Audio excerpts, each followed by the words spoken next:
Good afternoon. Great to see you again. I'll be happy to answer any questions that I can. So I know we talked about second half issues this year recently. I think you guys are 5 or 24 on third down conversions in the second half. It's like 14 of 25 in the first half. Is there something defenses are doing a little bit differently in those situations in the second half? We've taken a long look at it. A lot of it's us, and some of it is good defense. But a lot of it is situational. We're in obvious passing situations. It's hard to convert. So it's a combination of a lot of things. And, again, it falls back on me. Where are you with Brown and Jacobs? Not good. Brown's going to be on injured reserve. He won't play again this year. His shoulder, his pec, I should say, is just not getting any better. So it's disappointing. Congratulations to him for making the Pro Bowl. Obviously, what he did put on tape was very impressive. I don't believe Josh will play this week. We'll hold out hope that he can play against Denver. So that might be part of the problem in the second half, too. I don't know. How good was Trent when before he started to struggle physically? It's pretty good. I mean, to me, he's the best right tackle in the game. Obviously, he's a difference maker. If you watch us play in London, if you watch us play against any of the teams that he played against, he's a difference maker in pass protection. He's a good run player, and obviously he's been well respected by his peers in the league. Pretty much everything you'd hoped he'd be in terms of when you made that big expenditure to get him. Yeah, I mean we drafted Colt Miller. We didn't feel like we had a healthy tackle on our team when we came here. So we had to address that position. We drafted Colt Miller, who's really made huge strides in year 2, hasn't missed a snap. And we went out and acquired Trent Brown to give us what we think are 2 really good tackles. So, again, we're disappointed that Trent won't be able to play, but really thrilled that he's here and he got selected to the Pro Bowl. Jacobs just gotten to the point where the shoulder's not bouncing back like it was. Yeah, it's been tough on him since the Green Bay game, honestly. We've had to manage it. He's had to manage it more than anybody. And it's affected his overall game, working in a passing game. And when you miss practice and you're injured, it's hard to work on a lot of things sometimes. You guys signed Marcus Joyner to a big contract. Have you gotten the bang for the buck, you think? Are you? I think we will. We're going to get the bang. When you lose your safeties and your middle linebacker, it's a big issue. It's a big issue. We didn't have a lot of depth, proven depth coming into the season. I'm not going to sit up here and make excuses, but Joyner's a big part of the solution. So is Trayvon Mullen and our young corners. But we were making strides there for a while. But I think Joyner's a big part of the solution here, although the stat sheet might not show it right now.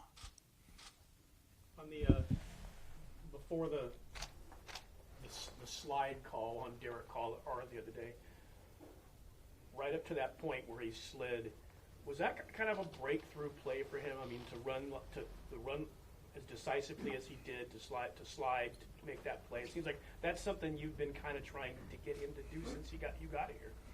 Yeah. Thanks for bringing that up, Jerry. It's the most ridiculous call that I've been associated with. I mean, we have to take accountability, managing the clock, for crying out loud. We had 4 downs, and we got a clock, and we got a clock operator, and we got all this technology. But, yeah, it was a breakthrough play in some ways. It was a read option, It's a run option. He's going to hand the ball to Josh for keeping himself. He chose to keep it in a critical situation, and potentially, it could have been a big play in the game. But, yeah, it was a big play for him. Jon, you guys might be done playing games in Oakland, but some might say you have another home game coming up going to L.A. Did you get that vibe playing the Chargers down there last year that there was a pro Raiders crowd down there? I don't understand. It's a little different than it used to be playing at the old San Diego Chargers Stadium. You're playing at a venue that really is a temporary venue for them. You got a lot of respect for this rivalry wherever we play it. But, California football right now is in limbo. 49ers moved. We're moving. Chargers moved. Rams moved. So there's a lot moving parts, but I enjoy playing this matchup, always have. More guys? There was you guys have obviously gotten a lot of contributions from rookies this year, but in the last few weeks, there's been a few injuries like Foster, Hunter, Josh has been dealing with his shoulder. Do you feel at all like the rookies maybe, the rookie wall is a term that gets thrown out there sometimes. Do you feel like some of the rookies at all hit that, or is that a concern at all, just getting to this point in the season where they haven't been yet? I don't know if they hit the wall, they just got hurt. They were playing great. Injuries happen to veterans. Third-year, fifth-year, eighth-year veterans get hurt. But, losing Renfro, losing Moreau, losing Jacobs is obviously big, because they played critical every down roles for us. But Crosby's still churning away. And we're proud of our rookies. It's a tough task to walk in here and get this much play time in your first year. But that might be something to that. I don't know. I don't believe in all that stuff. What kind of challenge is it to come in after 4 straight losses with a team that was 6-4 at one point? Yeah, it's challenging. It's also exciting. I'm not going to sit here and be overly optimistic or pessimistic. I'm just going to be honest. We're building our team. We've lost some critical members of our team, and we've had some tough losses. We felt we played good enough to win on Sunday, but we're building our team, and we're building it with football character. This young class is a big part of our process here, and we're going to stack another class next year just like it, and we're going to do the best we can to win another game. And we're still in the hunt, and there's not a lot of teams that are much different than us. There's a lot of teams in the same boat. Do you feel as good about Derek now as you did at the beginning of the year? Yeah, I feel good about a lot of things. I'm not going to sit here and have a season-ending press conference. We got a lot to do yet. Like I said, he's done a lot of good things in some tough circumstances. We don't see the ball a lot in the second half, if you want to do the math on that. We don't get a lot of possessions. But we got to do better. He's got to do better. I got to do better, and we got to do better. Even when you guys are 183 in a row, we mentioned every game, so we're building a team and it's a process. We trying to pump the brakes a little bit in terms of maybe people get a little too carried away? No, I'm just being honest. I'm not doing anything but being honest. I know what we needed to do when I came here, and we've had some tough times, but we've also made some progress, and I'm going to continue to emphasize the strides that we have made. And I've said from the very beginning, we got a long way to go, but we're going to get there. Is Renfro still on track to play this week? He did practice today in our beautiful indoor facility, our secret indoor facility, and we're going to try to play him, perhaps let him catch a few punts.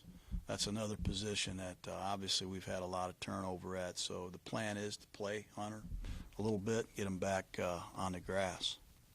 You mentioned the rivalry with Chargers. Do you enjoy going against Rivers, I imagine? Yeah, he's one of the premier quarterbacks in the league and one of the great game day competitors. One of the all-time trash talkers ever. PG trash talk, too. It's a credit to him. But I think he's great for football. I think he's great for the game. And, we know we're going to get a great performance from him as the season's winding down. And he remembers, obviously a lot about this rivalry, too. That's good. All righty. Okay, guys, have a good day.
All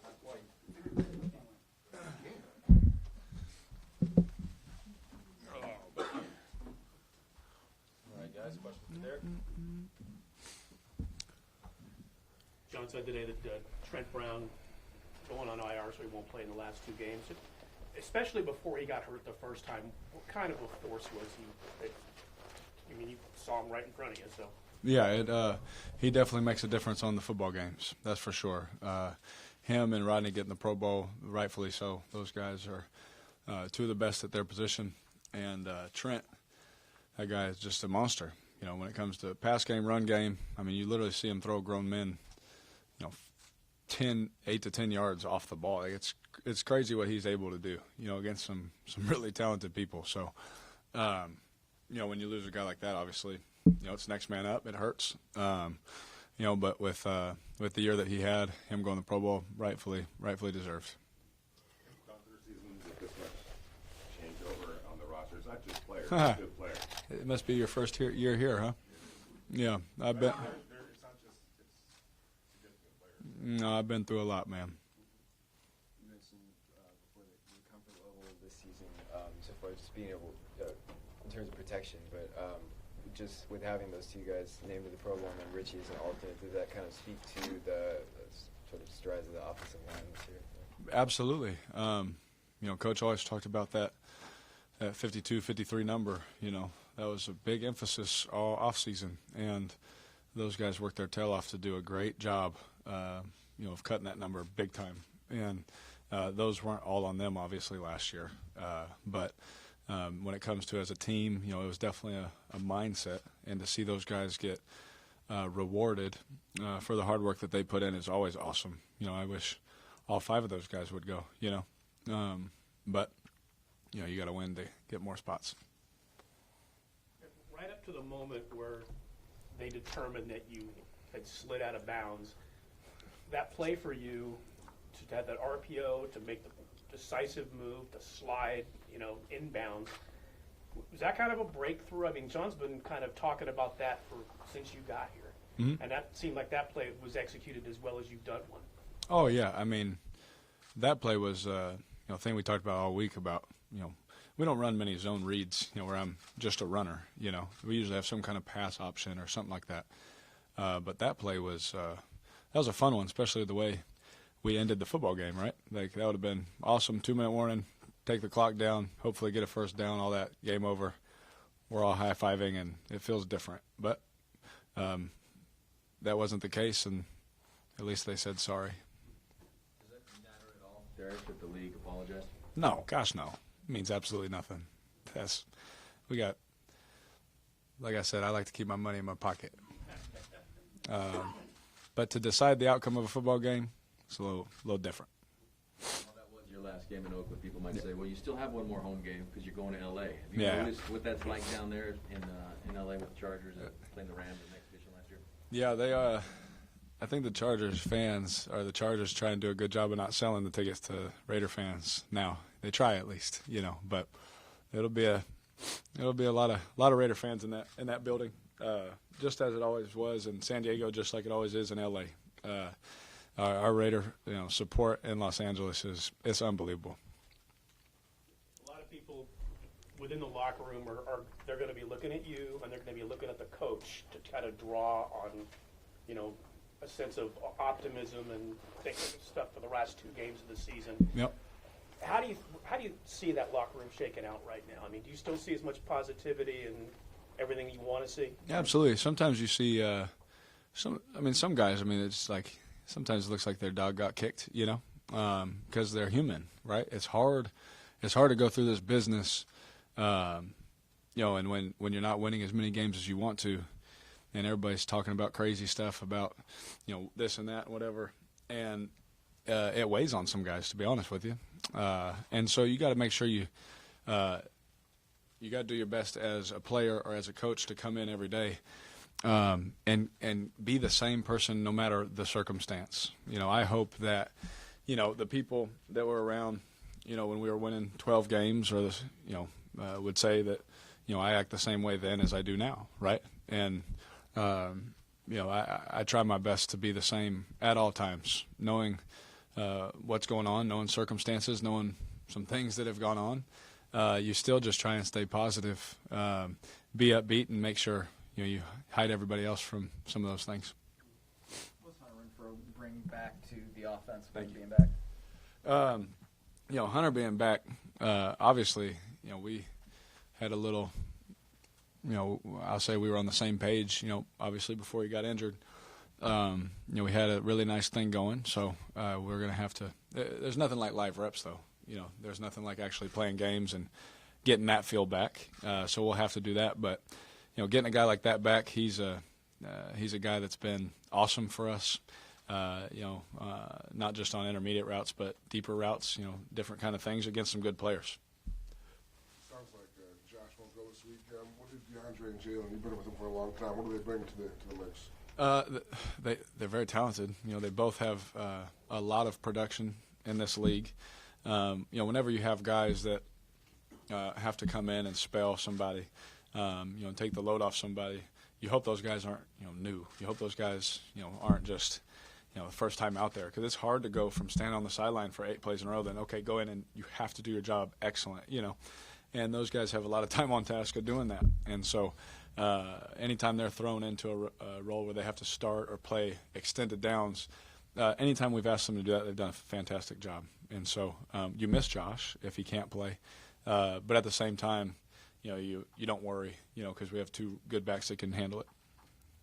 They're the same size. How are they different? How are those 2 guys different, DeAndre and Jalen? DeAndre and Jalen. So DeAndre, he always reminded me so much of Dominic Davis, who my brother played with from LSU in Houston. Great balance, very tough runner. He's more of he's going to stick his face in your chest kind of a guy, but at the same time has good speed, whereas Jalen is that old scat back, he's that old run the routes, make you miss, dance around, make you look silly kind of guy. And, both of those guys being able to do different things physically, but able throughout the scheme be able to do every position, and do everything the running backs ask. Like we have Jalen in there on power. He can run inside the tackles as well as run the routes and do all that stuff. So both of those guys being versatile enough to do that, awesome. The extent that Hunter can play, how much of an impact does he make on third downs? Huge impact, because if we want to throw it to him, he does a great job winning. But we also know teams know that, and you can use him, whether you want to throw it to him or use him as diversion, same thing with Waller, same thing with Jalen. You can do those kind of things with those kind of guys when people are like, oh, they want to get the ball to here, it's nice because sometimes you'll actually throw it there and sometimes you'll actually just use them. So just having that element back, it just adds, again, back to our offense. 2 more guys. John called Phillip one of the best PG trash talkers of all time. What kind of competitor is Phillip Rivers, and what do you respect about his game and how long he's been able to do it? Yeah, him and Coach got into it. I hope they got it on NFL Films last time. It was pretty funny. I'll remember that one forever. But he's super competitive, but he's also a great guy. He's got great big family. I'm not trying to catch him. I've always joked about that. We've competed for 6 years now. That's a long time to play against somebody, multiple times a year, and love competing against him. He talks trash to our defense, talks trash to our coaches, all those kind of things. But someone you respect, he doesn't cross the line. Is it PG or is it G? Yeah, I don't know. You gotta ask our defense. What is it that makes Jalen particularly effective picking up blitzes? It seems like he does Very smart. Whenever Rodney and I, in the centers, the quarterbacks, we have extra protection meetings and things like that. It started off, he was always in there with us, for these last, been together, 5 years? What's Jalen been, 4 years? And Rodney and I, we would meet and do that with the centers, quarterbacks, and then he started showing up, and now all the running backs show up. He's someone that makes sure that room knows what's important in this league. Obviously, coaches talk about all the time. You can be a great runner, but if you don't know who to block, you don't know how to block, you don't want to block, you're not going to play in this league at all. Teams find out real quick on film, oh, this guy doesn't want to block, and now they're going to blitz every time he's in the game, and it causes problems in the pocket. Jalen is a guy that knew coming out that, oh, can he block, right? I'm sure, he was doubted in that with his size and, things like that where he played school. and he's taken it upon himself to be one of the best. Third down backs. We say third down back all the time. People just think run routes, catch the ball. Third down back means he's in there pass protecting too. Because not only does he know who to block, he can make the calls just like Rodney and I can. You don't find very many running backs that can do that. And whenever you know who to block, you know how to, and you know what to do, and you want to. The sky's the limit, and he's shown why he's special because it's important to him. Thank you, everyone. Okay. Thanks, Derek.